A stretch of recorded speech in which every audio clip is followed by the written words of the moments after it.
Assalamualaikum warahmatullahi wabarakatuh. Waalaikumsalam warahmatullahi wabarakatuh. Alhamdulillah, wassalatu wassalamu ala rasulillah Sayyidina Muhammad ibn Abdillah wa ala alihi wa sahbihi wa man wala wa la hawla wa la quwata illa billah, amma ba'd. Ikhwani rahimakumullah, para pemirsa yang dimuliakan oleh Allah Subhanahu wa taala, hitungan saya malam hari ini kita masuk pada tanggal 9 Ramadan. Karena kita di malam hari ya, hitungannya kalau bulan itu bulan Qamariyah atau bulan Islami, maka perpindahan bulannya, perpindahan harinya yaitu dimulai pada maghrib. Jadi kalau tadi pagi kita masih terhitung 8 Ramadan, maka waktu kita berbuka puasa sampai malam hari itu terhitung sudah masuk hari ke-9. Alhamdulillah kita masih berada pada pembagian di bulan suci Ramadan itu ada 3 sesi ya. Yang dikatakan awal Ramadan rahmah. Bahwasanya kita sekarang pada masa-masa rahmat Allah turun, karena kita berada pada 10 hari pertama di bulan suci Ramadan. Kalau sudah tanggal 11 itu berarti kita berada di pertengahannya, yang dikatakan dalam hadis wa awsatuhu maghfirah, pertengahannya adalah ampunan. Kemudian kalau sudah masuk tanggal 21 Ramadan, itu berarti kita berada pada akhir bulan suci Ramadan, 10 hari terakhir, yang dikatakan wa akhiruhu itqun minan nar. Ini hadis menurut Imam Ibnu Khuzaimah dimasukkan dalam kitab sahihnya, walaupun menurut sebagian riwayat ulama-ulama ahli hadis yang lain dikatakan hasan, atau mungkin ada yang menghukumi dhaif. Tapi maksud dhaif di sini adalah karena masih banyak ulama yang menghukumi tidak dhaif, maka seperti Imam Khuzaimah mengatakan sahih, maka ini masih bisa dipergunakan untuk fadhailul a'mal, yaitu meyakini bahwasanya ada amalan-amalan sunnah yang baik yang bisa dilakukan dengan menggunakan atau berdalil dengan hadis sahih, apalagi kalau menghukumi hasan, dan apalagi Imam Ibnu Khuzaimah yang menghukumi hadis ini sebagai hadis sahih karena dimasukkan dalam kitab sahihnya. Nah, malam hari ini kita berada pada pada permulaan pertama 10 hari pertama, karena kita berada pada malam ke-9. Mudah-mudahan kita mendapatkan rahmat dari Allah Subhanahu wa taala. Dan memang Allah Subhanahu wa taala kalau sudah bulan suci Ramadan itu banyak menurunkan pertolongan, ya fuyudot, pemberian-pemberian, ya rahmat, maghfirah, juga ampunan Allah SWT. Begitulah dari kedermawanan sifat Allah SWT, maka Allah tidak segan-segan memberikan hal itu kepada kita umat Islam. Untuk malam hari ini kita tetap akan mempelajari buku yang saya tulis, yaitu Jaga Akidahmu. Nah, kita masuk pada halaman ke-47. Judulnya Kepala Dipukul Batu. Na'udzubillah min dzalik. Ini tiada lain bagi orang yang suka meninggalkan sholat, maka kelak di akhirat akan dipukuli kepalanya dengan batu. Na'udzubillah min dzalik. Saya persilakan membacanya. Bismillahirrahmanirrahim. Kepala dipukul batu. Menurut sebagian riwayat, konon tatkala Nabi Muhammad SAW di-Isra' dan Mi'rajkan oleh Allah, maka dalam perjalanannya itu ditampakkan di hadapan beliau SAW berbagai peristiwa.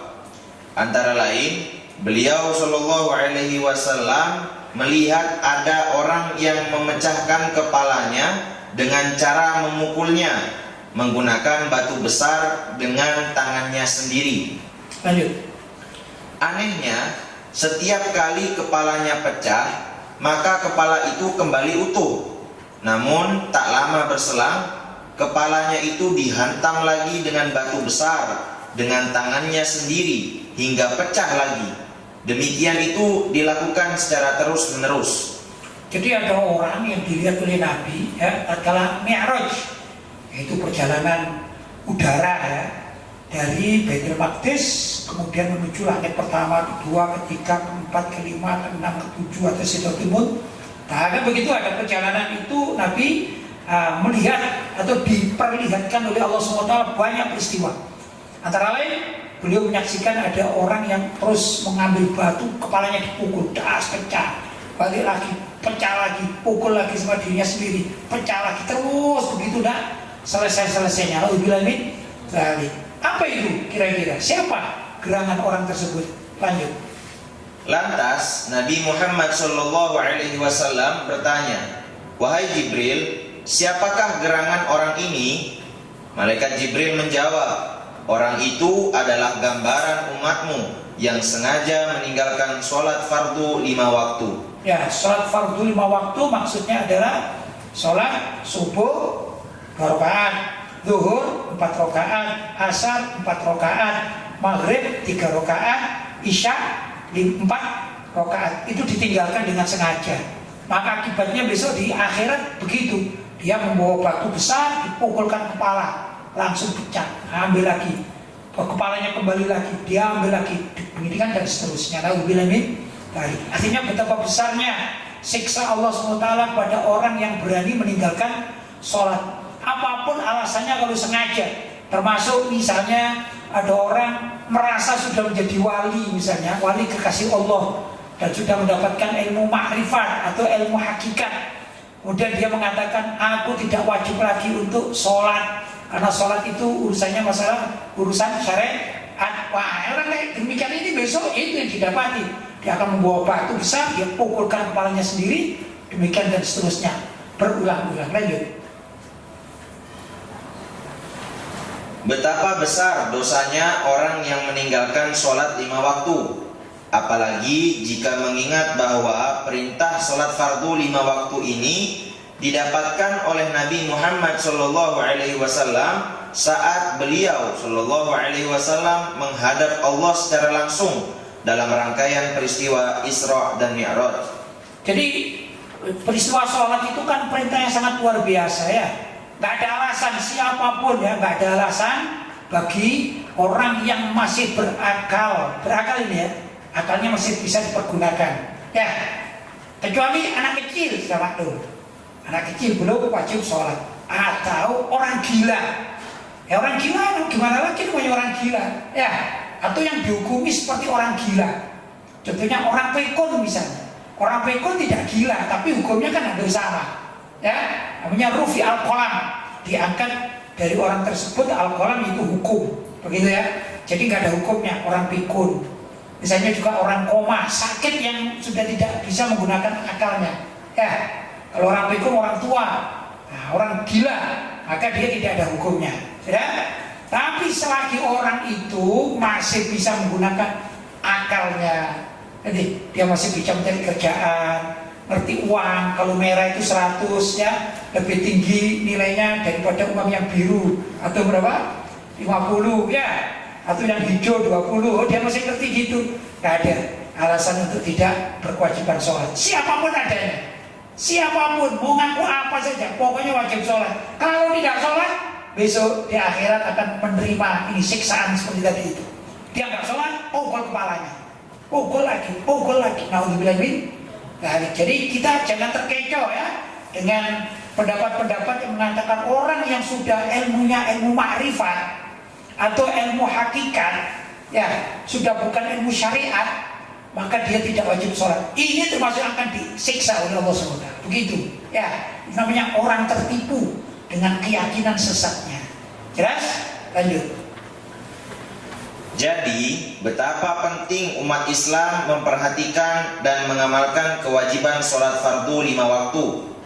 Perlu diingat pula bahwa semua amalan wajib yang diperintahkan oleh Allah kepada Nabi Muhammad SAW dan kepada seluruh umatnya itu selalu turunnya lewat perantara malaikat Jibril. Ya, semua sedekah, haji, apalagi ya, sedekah, haji, puasa, zakat, itu semua datangnya dari Allah kepada Nabi Muhammad, tapi lewat malaikat Jibril. Karena malaikat Jibril membawa ayat-ayat Al-Quran dan perintah amalan-amalan yang wajib itu, kecuali sholat. Lanjut. Tetapi khusus perintah kewajiban sholat fardu 5 waktu, maka Allah berkenan memanggil Nabi Muhammad SAW langsung menghadap kepadanya dalam peristiwa Isra dan Mi'raj tanpa lewat perantara siapapun. Ya, bahkan secara ringkas, tatkala Allah memanggil Nabi Muhammad SAW untuk menghadap kepada Allah, itu tidak ditemani oleh malaikat Jibril. Begitu ya. Jadi malaikat Jibril hanya mengantarkan kemampuan beliau sampai kepada Sidratul Muntaha. Padahal Allah perintah Nabi Muhammad untuk naik lagi. Sebagian ulama mengatakan naiknya itu ke namanya Lauhul Mahfuz. Di atas Lauhul Mahfuz kemudian diperintahkan naik lagi, namanya Mustawa. Begitu ya. Nah, tatkala Nabi Muhammad di Mustawa, itulah Nabi Muhammad diajak berkomunikasi oleh Allah Subhanahu wa ta'ala. Itu namanya kedudukan Nabi Muhammad yang tertinggi menurut sebagian pendapat para ulama. Seperti Nabi Musa alaihissalam, kedudukan tertinggi Nabi Musa tatkala mendengarkan sabda firman-firman Allah ya, yang dikatakan wa kallamallahu Musa taklima, dan sesungguhnya Allah mengajak Nabi Musa itu benar-benar berbicara yang bisa didengarkan oleh telanjang oleh Nabi Musa. Itu tatkala Nabi Musa berada di Bukit Tur Sina, atau bahasa Indonesianya Gunung Sinai. Ya, begitu. Jadi kemampuan Nabi Musa itu hanya pada Tur Sina atau Bukit Sinai. Bukit, setinggi apa bukit ya dibandingkan dengan langit, kan gitu. Tapi Nabi Muhammad diberi kemampuan lebih, bahkan lebih daripada malaikat Jibril. Malaikat Jibril tatkala mengantarkan Isra Mi'raj Nabi Muhammad, itu dalam riwayat dikatakan beliau malaikat Jibril hanya sampai pada Sidratul Muntaha, yaitu langit ketujuh yang paling atas. Kemudian Nabi Muhammad dipanggil naik lagi. Dalam riwayat dikatakan beliau sampai kepada Lauhul Mahfuz. Kemudian dari Lauhul Mahfuz dia perintahkan untuk naik lagi. Ya, irqa, naiklah. Kemudian Nabi Muhammad yartaki ila a'la maqamin, gitu ya, kepada tempat yang lebih tinggi lagi. Sebagian ulama menamakan itu adalah Al-Mustawa. Disitulah Nabi Muhammad SAW batas terakhir, kedudukan terakhir di Mustawa itu. Maka Allah SWT berkenan untuk mengajak beliau berdialog, bertemu, berjumpa, gitu dalam riwayatnya ya. Bagaimana Allah Ta'ala alam tentang perjumpaannya itu, yang jelas Nabi Muhammad di dalam masalah ini beliau kemampuannya sampai Mustawa, jauh di atas malaikat Jibril, jauh di bawah, di atas Nabi Musa, luar biasa. Jelas ya. Dan di situ Nabi Muhammad mendapatkan perintah sholat tanpa perantara, langsung dari Allah Subhanahu wa ta'ala. Ya, ini Masya Allah ini ya, perintah sholat ini banyak rahasianya. Antara lain, ternyata Allah itu tidak bertempat di langit. Allah tidak bertempat di langit. Karena apa? Langit yang 7 lapis sudah dilalui semua sama Nabi Muhammad. Sampai Sidratul Muntaha dilalui lagi, ya. Nah, Allah di mana? Ada pertanyaan. Allah maujudun bila makan. Allah itu ada, tidak membutuhkan tempat. Yang membutuhkan tempat adalah Nabi Muhammad tatkala akan berjumpa dengan Allah Subhanahu wa ta'ala. Paham ya? Jadi Allah maujudun bila makan. Allah kuasa untuk berjumpa dengan Nabi Musa, walaupun hanya Nabi Musa mampu mendengarkan firman Allah tatkala Nabi Musa ada di mana? Tur Sina, ya, atau Gunung Sinai. Itu Allah SWT menjumpai atau mengajak diskusi atau cakap-cakap gitu ya, atau dialog bahasa kita dengan Nabi Musa. Bukan berarti Allah berada di atas Gunung Sinai, bukan begitu. Ya, tapi Allah membuat kemampuan atau menciptakan, menjadikan kemampuan Nabi Musa untuk menerima wahyu yang langsung. Kallamallahu Musa taklima tatkala beliau berada di Tur Sina. Begitu ya. Ya juga Nabi Muhammad SAW dijadikan hamba yang sangat luasa, sangat luar biasa tinggi derajatnya sampai beliau mampu ke wilayah namanya Al-Mustawa. Begitu ya. Kemudian diajak dialog atau berjumpa dengan Allah Subhanahu wa taala. Jelas ya? Baik, lanjut. Jadi begitu agung dan luar biasanya perintah sholat fardu 5 waktu itu dalam pandangan Allah. Dan tentunya umat Islam harus menyadari agar jangan pernah sekalipun meninggalkan sholat fardu 5 waktu. Bahkan dalam keadaan darurat bagaimanapun, selagi otak masih mampu berpikir normal, maka umat Islam tetap wajib menjaga sholat fardu 5 waktu itu. Ya, orang sakit ya. Kalau sakitnya sampai koma, nggak sadar, maka tatkala dia tidak sadar itu dia tidak wajib sholat. Namanya tidak sadar, koma. Tapi kalau dia ini tidak bisa gerak, lumpuh, sekujur tubuhnya lumpuh, cuma matanya saja yang bisa merespon lah. Kalau ditanya sama orang, misalnya ditanya sama orang, "Hai Pak, kabarku bagaimana?" Dia hanya bisa mampu menjawab dengan isyarat misalnya. Oh, berarti dia masih mampu. Dia tetap wajib sholat. Otaknya ya bisa mendengar, ya mengetahui fulan yang datang. Dia pakai isyarat, gitu ya. Ya apa sih misalnya marah ya berarti dia tidak suka dia datang. Itu misalnya ya, marah kan berarti dia bisa masih respon. Maka dia tetap wajib sholat. Caranya sholat gimana? Isyarat dengan matanya. Begitu. Jadi misalnya tangannya dibeginikan ya di rumah sakit misalnya ya. Nah sudah, Allah misalnya saya lafadzkan gitu. Usolli fardhu subhi raka'ataini mustaqbilal qiblati adaan lillahi ta'ala. Allahu akbar begini. Ya. Kan misalnya apa tadi lumpuh ya, terus dia berkedip ke bawah, Allahu Akbar gitu, sampai Allahu liman hamidah, itu kurang lebih ya, Allahu Akbar dengan isyarat. Wajib, sesakit apapun wajib.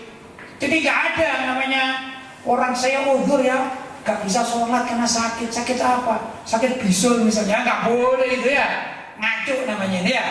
Bahkan sampai seperti itu pun tetap wajib sholat. Kalau misalnya mulutnya masih bisa bergerak, maka wajib membaca. Misalnya tangannya tidak bisa kita lumpuh, ya begini, Allahu Akbar. Misalnya bisa membaca itu ya, Bismillahirrahmanirrahim, Alhamdulillahirabbil alamin, begitu sampai seterusnya. Kemudian dia rukuk dengan kalimat Allahu Akbar, matanya ke bawah, Allahu Akbar, sami Allahu liman hamidah, Allahu Akbar, begitu ya. Pokoknya dia tetap wajib sholat. Sampai segitu ini kewajiban sholat.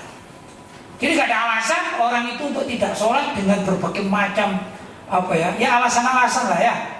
Alasan kesehatan, alasan kedudukan dan lain sebagainya, alasan kerja, alasan gak ada. Gak ada uzur orang tidak sholat. Paham? Lanjut. Nabi Muhammad SAW menggambarkan kepada umatnya bahwa kelak di akhirat itu amalan seseorang yang pertama kali dihitung oleh Allah adalah sholat fardu 5 waktunya. Jika sholat fardu 5 waktunya sempurna, maka seluruh amalan lainnya akan diterima oleh Allah, dan tentunya ia akan dikumpulkan bersama orang-orang ahli surga. Jadi utamanya ini ya, utama adalah sholat. Kalau sholatnya dihitung itu beres, ya sudah, ini berarti orang baik. Begitu intinya ya. Ini orang sholatnya beres berarti dia ini husnul khotimah. Tapi kalau sholatnya ini dia kadang-kadang juga masih merasa kurang sempurna, sholat fardunya yang 5 waktu itu, maka bisa dilengkapi atau disempurnakan dengan sholat sunat lainnya seperti sholat duha, qobliyah, ba'diyah, sholat taraweh, sholat dan lain sebagainya. Ya, kalau dengan sholat-sholat sunnah itu masih belum bisa dikatakan menyempurnakan kewajiban sholat fardu, Nah, 5 waktu itu, maka amalan-amalan yang lain seperti zakatnya bagaimana, sedekahnya bagaimana, atau puasanya bagaimana, begitu ya. Kalau dia sudah haji misalnya, maka hajinya juga menyempurnakan perhitungan sholatnya tadi. Begitu. Kalau sudah nanti sholatnya itu, kalau misalnya standar ya, standar, misalnya standar masuk surga, sebut saja kalau ujian ya pada malaikat itu misalnya ya, nilainya adalah 80. Kalau di bawah 80, wah ini bahaya ini, gitu ya. Maka untuk mencapai 80 itu ditambahilah dengan amalan-amalan seperti tadi itu ya, haji, ya puasa, ya zakat, ya birrul walidain, begitu dan seterusnya ya. Atau mungkin zikir-zikir pada Allah, orang berbuat baik pada masyarakat dan lain sebagainya. Itu untuk agar nilai sholatnya kalau dinilai ini bisa 80, begitu ya. Syukur-syukur kalau memang sholatnya sudah 80 misalnya nilainya, karena memang orangnya bagus sekali ibadahnya, maka tambahan-tambahan zakat, puasa, haji dan lain-lain itu akan meningkatkan derajat sholatnya menjadi 90, begitu ya. Nah, yang paling sempurna ya adalah para nabi, nabiin wasiddiq, siddiqin ya, orang yang benar-benar taat seperti Sayyidina Abu Bakar As-Siddiq, terus apa wasiddiqin wasyuhada, mati-mati syahid. Itu kalau dinilai ya dengan pengorbanan jiwanya itu bisa mendekati derajat 100 barangkali, sholatnya itu ditambah lagi nilainya ya. Wasiddiqin wasyuhada wasolihin, orang-orang yang soleh. Orang-orang yang soleh, orang-orang yang menjauhi dari maksiat, barangkali begitu ya. Tapi selalu mengamalkan ibadah. Kalau kita gimana ini? Kita ini maksiat ya jalan, walaupun sholatnya jalan, tapi maksiat jalan terus. Kata orang apa? STMJ apa? ST, sholat terus, M maksiat jalan. Itu mungkin model-model kita ya. Nah, kalau itu maka yang paling perlu adalah kualitas sholat kita. Harus diapakan? Harus dibenahi. Ya, walaupun kita di luar sana masih maksiat, tapi kalau kita ini sholat kita sudah dianggap betul. Kalau tadi nilainya misalnya sampai 80 khusus untuk sholat, ya, maka untuk diampuni oleh Allah itu sangat mudah. Ya, untuk diampuni oleh Allah sangat mudah, asalkan sholat kita betul-betul sholat yang sempurna. Mungkin kalau tadi standarnya saya katakan minimal 80. Nah, walaupun kita ini di luar maksiat, tapi kan juga sering berbuat baik kan kita. Itu kita senyum kepada sahabat kita, ya dah. Misalnya begini, kita mencuri, kan dosa mencuri ini. Yang mencuri itu kan mengurangi pahala kan mencuri. Tapi kalau kita ketemu sahabat kita ucapkan Assalamualaikum, Waalaikumsalam, kan ada pahala ini, ya. Maka dihitunglah dosa mencuri sama pahala-pahala yang lain-lain seperti itu. Sedekah kepada masyarakat, sedekah macam-macam, sedekah uang boleh, sedekah barang boleh, sedekah tenaga juga boleh ya. Macam hadir majlis maulid, hadir majlis taklim seperti demikian, majlis zikir, itu kan tambahan-tambahan ya. Itu nanti yang akan ditimbang-timbang kalau sholat kita belum memenuhi syarat. Tapi kalau sholat kita sudah dianggap memenuhi syarat untuk masuk surga, semua itu dianggap tambahan saja, begitu ya, agar kita bisa lebih sempurna lagi, begitu, paham ya? Lanjut. Namun jika sholat fardu 5 waktunya tidak sempurna alias rusak dan lubang-lubang karena banyak ditinggalkannya, maka amalan yang lainnya pun rawan untuk ditolak, hingga ia rawan digiring bersama orang-orang ahli neraka. Ya, kalau misalnya sholat kita, kalau tadi saya katakan misalnya standarnya berapa? 80 minimal. Sholat kita nggak sampai 80. Sholat kita misalnya cuma 60 gitu. Terus ya, yang jadi masalah di luar sana juga kita banyak maksiat tadi. Wah, ini rawan. Rawan apa? Digiring bersama orang-orang ahli neraka. Naudzubillah min dzalik. Adapun standarnya berapa ya kita nggak tahu kan, tapi itu gambaran-gambaran semacam itu. Karena itu mari kita utamakan sholat kita yang fardu, kita utamakan. Jangan telat ya, jangan sembarangan, jangan tidak khusyuk gitu ya. Dan utama lagi jangan tidak berjamaah, jangan. Utamakan sholat berjamaah, begitu. Karena sholat berjamaah itu akan menambah apa? Nilai plus bagi sholat fardu kita, begitu. Lanjut. Maka gambaran dalam peristiwa Isra dan Mi'raj bahwa Nabi Muhammad SAW melihat orang yang memecahkan kepalanya sendiri dengan cara memukulnya dengan batu besar, itulah sebagai gambaran dosanya orang yang meninggalkan sholat fardu 5 waktu. Ya, luar biasa ya. Saking pentingnya sholat fardu 5 waktu sampai-sampai digambarkan orang yang meninggalkan dengan sengaja, ya apapun alasannya, maka kelak di akhirat akan dipukul ya kepalanya dengan batu menggunakan tangannya sendiri lagi. Itu gambaran saking beratnya ya. Naudzubillah min. Nah, karena itu mari kita jaga utama sholat kita ya. Sekali lagi sholat kita jaga ya. Jangan sampai bolos sholat. Andai kata telat waktunya, ya maka kita wajib mengkodonya. Jadi juga saudara-saudara para pemirsa serta para hadirin ya, kalau kita harus ingat-ingat tatkala kita dulu itu sudah balik kan wajib sholat. Kita ingat-ingat balik kita ini diperkirakan umur berapa ya? Kalau orang laki-laki misalnya apa 14, apa 15 begitu ya, diingat-ingat. Kalau wanita ada yang 12 ya diingat-ingat, yaitu masa haid pertama itu umur berapa. Udah diingat-ingat. Iya, ternyata dulu setahun pertama. Misalnya orang laki-laki ya, anak laki-laki. Waktu itu aku SMP, tapi karena males aku. Akhirnya nggak sholat kan? Misalnya aja ya, akhirnya nggak sholat. Berapa ya? Harus diingat-ingat. Waduh, saya ingat-ingat itu cuman memang nggak sholat setahun pertama. Nah, saya mulai rajin sholat mulai usia 16 tahun. Berarti dia harus mengkodok 1 tahun. Agar apa?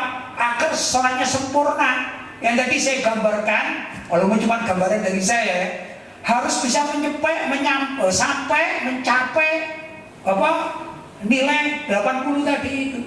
Nah, kenapa? Karena yang 1 tahun pertama di awal-awal dia balik kok tidak sholat, itu mengurangi. Andai kan sudah penuh-penuh tapi kan ada setahun nggak sholat, maka tidak bisa mencapai 80, mungkin 70 barangkali ya dah. Nah, untuk mencapai 80, ayo kita kodok, kita harus mengingat-ingatnya. Ya, begitu. Berapa? Ya sesuai dengan keingatan kita. Berapa? Kita perkira-kirakan. Kan demi apa ini? Demi agar kita mendapatkan standar yang minimal untuk bisa masuk surga dengan sholat yang sempurna. Begitu. Itu dari hitungan jumlah sholat loh ya. Belum masalah khusyuk tidak khusyuk ya. Tapi jumlah sholat yang kita tinggalkan ini sangat menentukan. Paham ya? Jadi penting sekali kita menjaga dan menyempurnakan nilai sholat kita agar standar kita masuk kepada orang-orang yang digiring masuk surga. Masalahnya begini, saingan kita untuk masuk surga itu kan banyak ya. Mulai zaman Nabi Adam sampai nanti hari kiamat kan banyak orang yang antri masuk surga itu ya. Salah satu dari sekian banyak cara masuk surga yang paling mudah adalah sholat 5 waktunya sempurna. Nah, itu namanya dapat tiket masuk surga. Gampangnya seperti itu ya. Jadi tiket yang bisa kita beli untuk masuk surga yaitu dengan cara sholat yang sempurna. Paham? Masih ada? Sudah? Titik. Sekarang waktunya tanya jawab. Mudah-mudahan ada manfaatnya.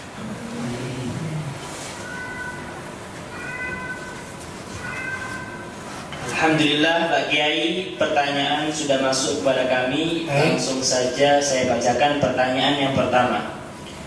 Assalamualaikum warahmatullahi wabarakatuh. Waalaikumsalam warahmatullahi wabarakatuh. Mau nanya Pak Kiai, bagaimana cara belajar di usia 40 ke atas? 40 tahun.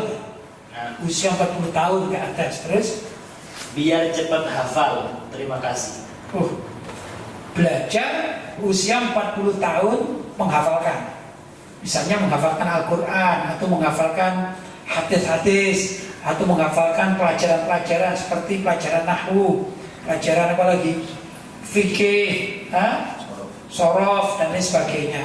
Kalau pandangan umum telat. Jadi orang yang kepingin belajar dengan baik itu adalah di masa muda. Masa muda di sini rata-rata di bawah 20 tahun ya. Jadi mulai dari anak kecil itu hendaklah dia ini sudah mempersiapkan agar pendidikan yang diinginkan, kalau kita bicara pendidikan agama kan, yang diinginkan ya itu dipelajari di masa-masa muda. Begitu ya. Mulai kapan? Ya kalau normal di Indonesia itu mulai anak masuk SD. Anak masuk SD. Setelah itu masuk SMP, SMA, perguruan tinggi selesai. Itu S1 lah. Itu masa yang paling bagus untuk menghafalkan. Sudah?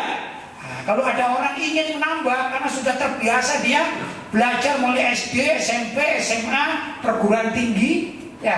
Kalau dihitung berapa tahun? Misalnya SD 6 tahun. Coba dihitung ya.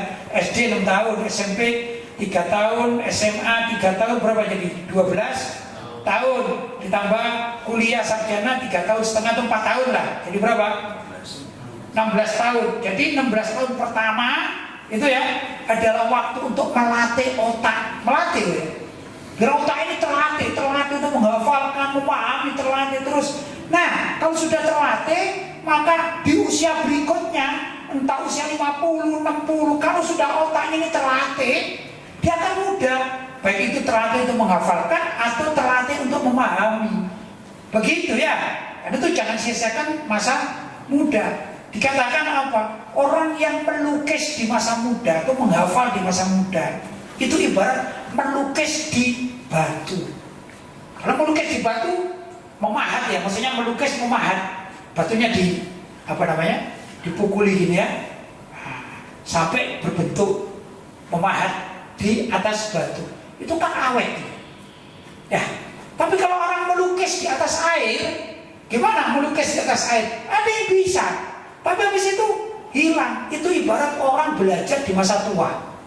Begitu ya. Bagaimana solusinya orang belajar di masa tua yang kayak di 40 tahun? Ya dia hadir majlis taklim rajin. Begitu. Kalau dia ingin menghafalkan Quran, ya mudah-mudahan dapat hidayah dan dapat menghafalkan. Tapi sebenarnya telat. Sudah terlambat. Kalau mau menghafalkan di usia berapa? 40 tahun ke atas. Harus bagaimana? Ya harus sabar. Kalau mau sabar betul, enggak bosan-bosannya. Kalau cuma didoakan, memang doa itu ya ada nilainya. Tapi kalau orang didoakan, tidak mau bekerja, tidak mau berusaha, ya sulit, ya kan? Seperti kita berdoa ini, ya Allah berilah saya kekayaan, misalnya ya, vulgar kita, ya Allah berilah saya uang 1 miliar untuk membangun masjid misalnya. Kan boleh berdoa gitu. Habis itu dia tidur, tidak bekerja. Kira-kira gimana? Ya mungkin Allah mengirim seseorang yang luar biasa menghadiahkan nih uang 1 miliar. Ya mungkin. Tapi dari 1 juta orang belum tentu ada orang seperti itu 1 aja. Ya kan? Butuh banyak ya. Nah, tapi kalau orang itu bekerja, saya sambil berdoa, ya Allah berilah aku uang 1 miliar karena aku akan membangun masjid. Terus dia bekerja. Bekerja apa saja. Ini kemungkinan tercapai sangat tinggi sekali. Ya, karena dia ada usaha. Nah, demikian juga orang menghafalkan. Kalau sudah tua dia, sudah terlambat usianya, dia tidak hafal. Saya tidak paham saja. Maka adalah dia rajin hadir. Rajin hadir dan berusaha. Mudah-mudahan Allah membuka hatinya begitu. Paham ya? Nah, kemudian kalau ingin doa-doa, saya pernah mendapatkan ijazah bagi orang yang ingin cepat menghafalkan itu senantiasa atau memperbanyak baca ya Fattah, ya Alim, ya Fattah, ya Alim, ya Fattah, ya Alim. Artinya apa? Ya Fattah, wahid zat, maksudnya Allah ya, wahid zat yang membuka segala hal. Ya Alim, wahid zat yang mengetahui segala macam hal. Maka berilah aku futuh, terbuka hatiku ya, agar aku bisa menghafal dengan cepat. Dan juga aku bisa memahami dengan cepat. Tapi itu kan doa ya, usaha ya. Tapi karena dia sudah terlambat usianya 40 tahun ke atas, ya harus sabar begitu. Tapi dengan kesungguhannya dia tetap dapat pahala walaupun tidak hafal.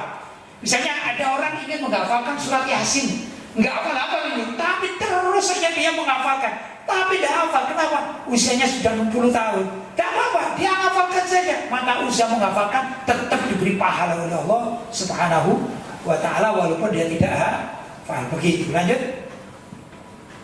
Pertanyaan selanjutnya, Assalamualaikum warahmatullahi wabarakatuh. Waalaikumsalam warahmatullahi wabarakatuh. Afwan Kiai Al-Fakir ingin bertanya, apakah diterima sholawat kita oleh baginda dan sampai kepada Allah jika hati kita masih kotor, juga ada dalam diri kita kemunafikan? Mungkin sedikit saya ralat ya pertanyaannya itu ya.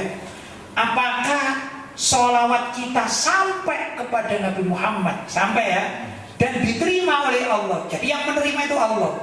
Jadi kalau kita misalnya mengucapkan sholawat Allahumma sholli ala sayyidina Muhammad, itu kan artinya Allahumma ya Allah sholli, berikanlah sholawat kepada Nabi Muhammad sallallahu alaihi wasallam. Kita minta kepada Allah. Jadi apakah sholawat kita diterima oleh Allah dan sampai kepada Nabi Muhammad? Itu pertanyaan begitu ya. Maka menurut para ulama, sholawat kita karena kita memohon kepada Allah itu sah. Sholawat itu selalu memohon kepada Allah, bukan kita langsung kirim kepada Nabi Muhammad, tapi perantara Allah dulu. Ya Allah, Allahumma sholli, ya Allah berilah sholawat ya kepada Nabi Muhammad. Satu. Yang kedua, bahwa Allah itu sangat mencintai Nabi Muhammad ya. Bahkan tanpa kita baca sholawat, maka Allah sudah memberikan rahmat kepada Nabi Muhammad, dan Allah sendiri yang bersolawat kepada Nabi Muhammad. Innallaha wa malaikatahu yusholluna 'alan nabi. Allah sudah menyampaikan sholawatnya Allah sendiri kepada Nabi.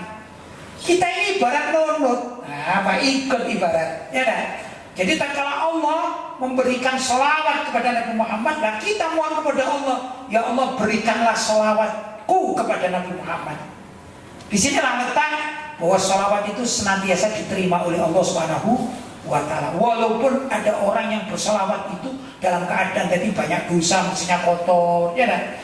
Bahkan riak ini pamer sholawat, suara bukan enak misalnya, dia riak, niat Allahumma sholli wa sallim wa barik alaih ya Rasulullah salamun alaik, misalnya begitu ya.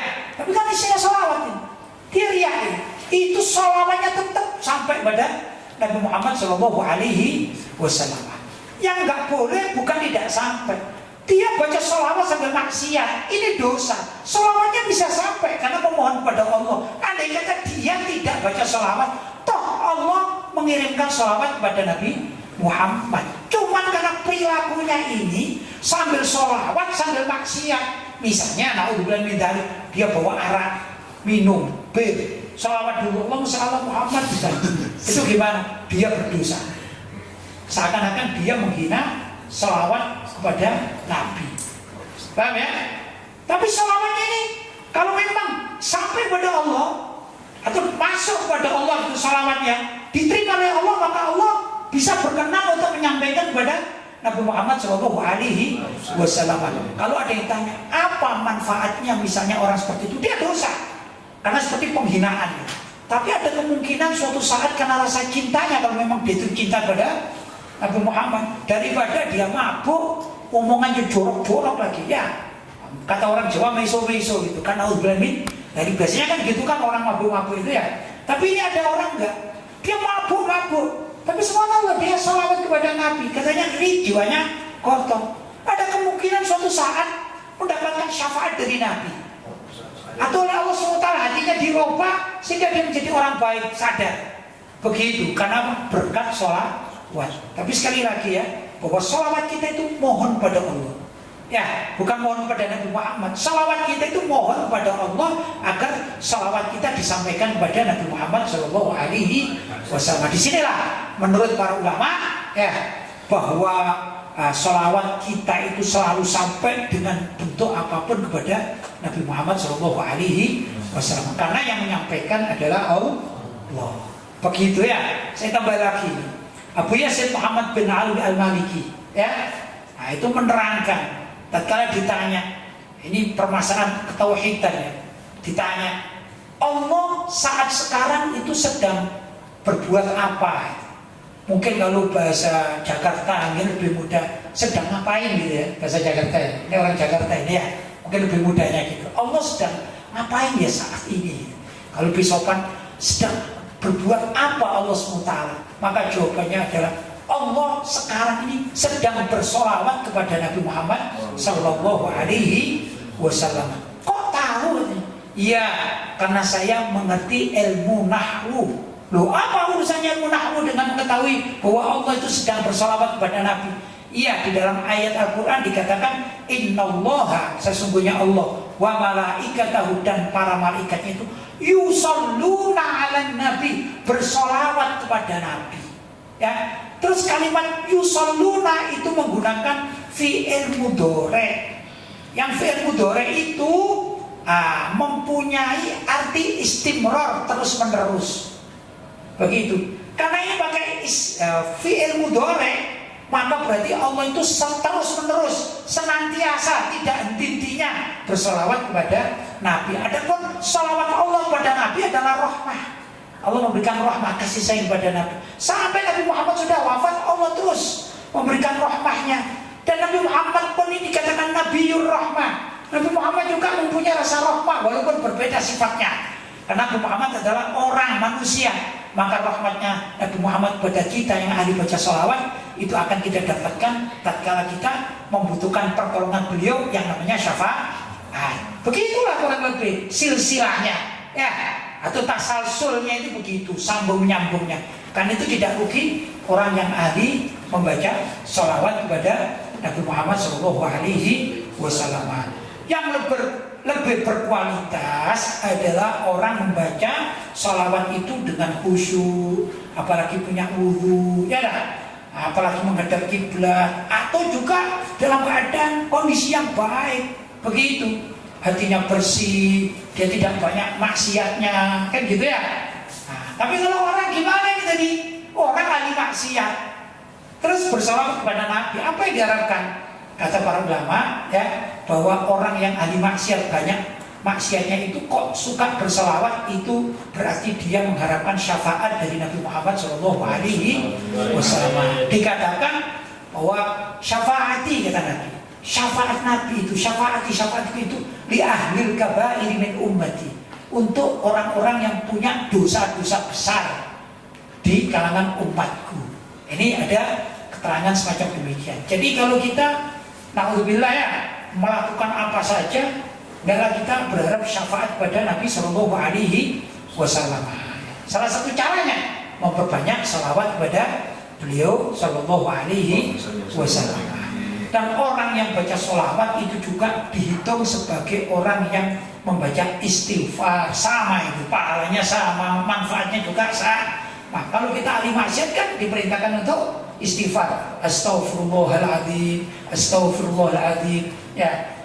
Intinya kami mohon ampun kepadamu ya Allah, kan gitu kan ya.